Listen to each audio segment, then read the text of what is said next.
So I actually completely forgot to write an intro, so this is the intro. Hello guys! Hey. Look what I found. I found these two wandering around on the street. You know what? These guys have actually been doing a fucking good job on YouTube and online, and I figured, let's fucking talk about it. This man seductively looking at me is Eric Decker, but you might know him as Airrack. Eric is quite possibly the most unique upcoming creator on this platform. He came to my attention 8 months ago when he managed to sneak into Jake Paul's fight and hand Logan Paul over a resume. And that got him on my radar. And since then, he's done things like this.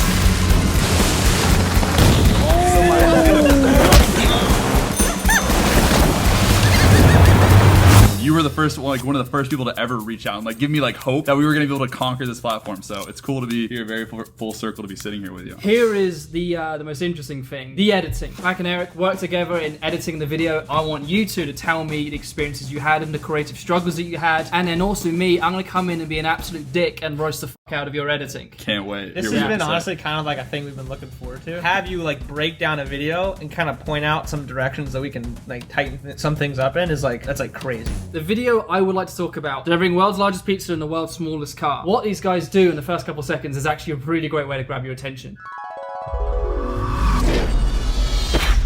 So over the top. I fucking love that. Okay. Because there is 3 things that happen when you click on a YouTube video. 1, you already have their full attention. 2, they're going to watch passively. Or 3, they're going to have it in the background. So for you to make a big, hey guys, I'm fucking here, watch this video is really important. Since that's such like an uncommon thing to have in a YouTube video, it's immediately different and then therefore interesting was the theory. That's the rule. Within the first 4 to 5 seconds, you're asking audiences permission to watch the full video. And I would say you got that. It's a fun fact about me, I actually eat pizza every day. I love that. Overwhelmingly showed information, constant flow of the footage. I actually lined it up to the beat of the song, which is playing passively under his words. Why did you choose that specific song to have this feel at the time? We kind of had this agreement that in the first like part of the video, it's got to be an uplifting drum beat.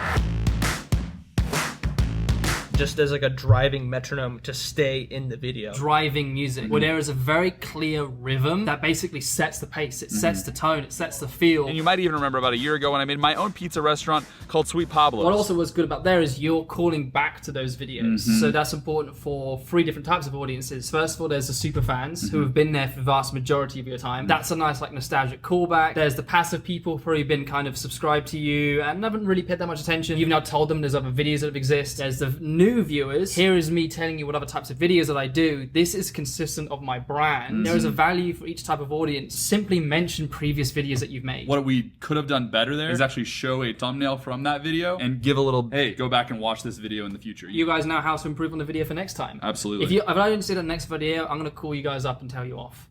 Now, I released that video about a year ago, and immediately within probably, I don't know, 2 days, I was lifetime banned from ever selling anything on Uber Eats again. If I ever wanted to reopen Sweet Pablo's, I would need to deliver it myself rather than relying on Uber Eats. As a storytelling perspective, that's fucking great, because what you're already doing is you're introducing a challenging limitation. How is he going to get past this? You've now set up that question.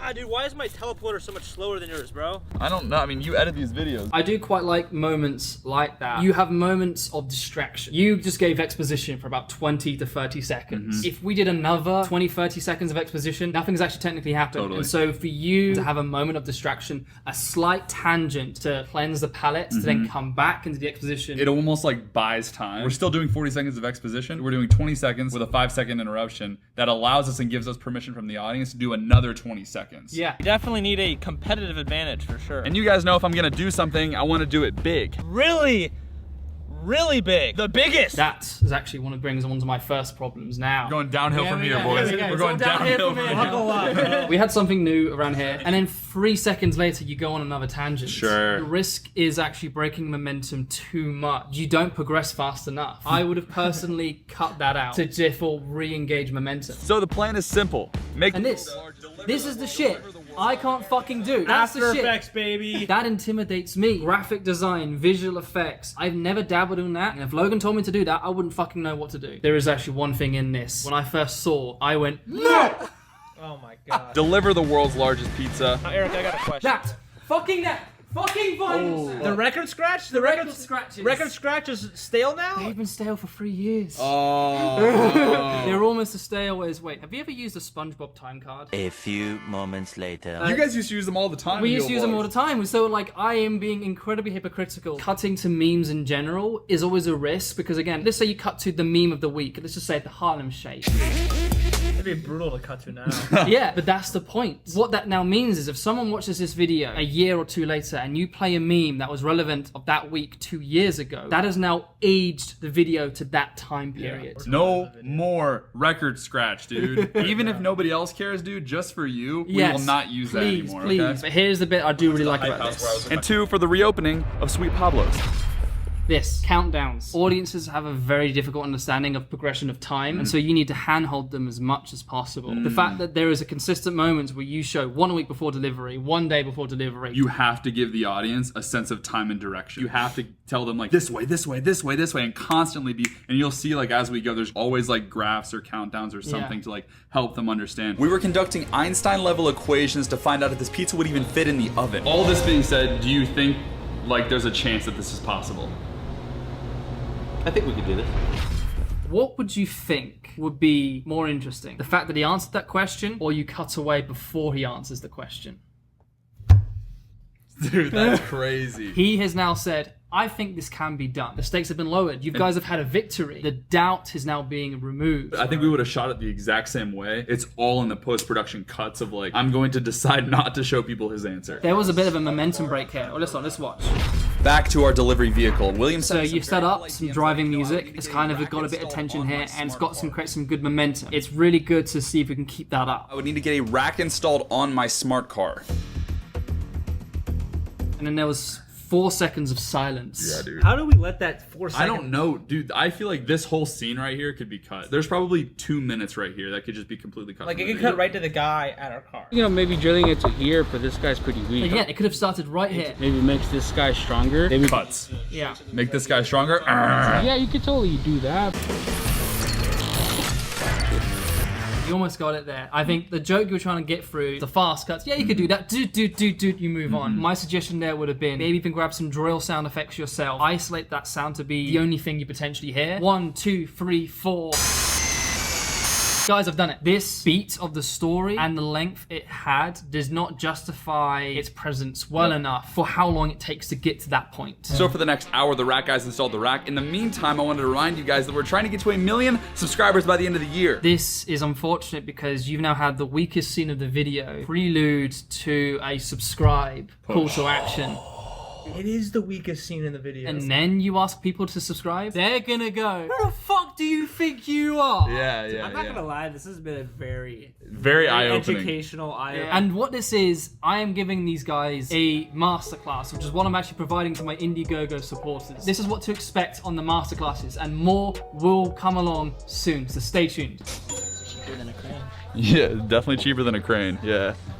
Next, we needed a crane.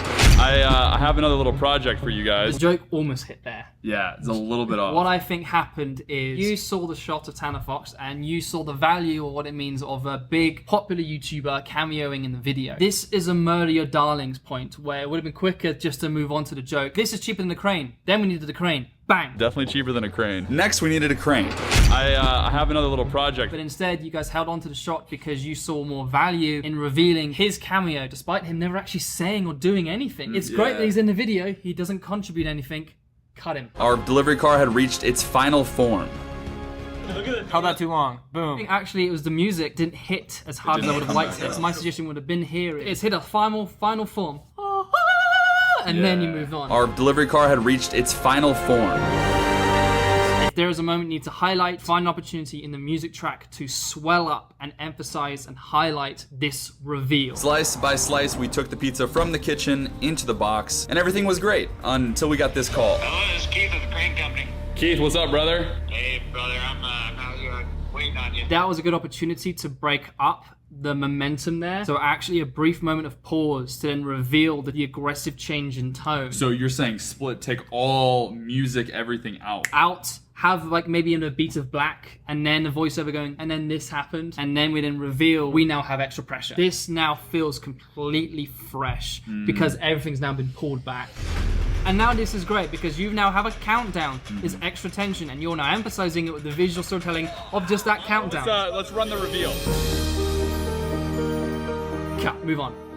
Honestly, cutting when you said is like, it's making me laugh because I can now see how funny that would have been. Yeah. Final moments had come. It was time to deliver this pizza by crane directly into Alex's mouth. All right, boys.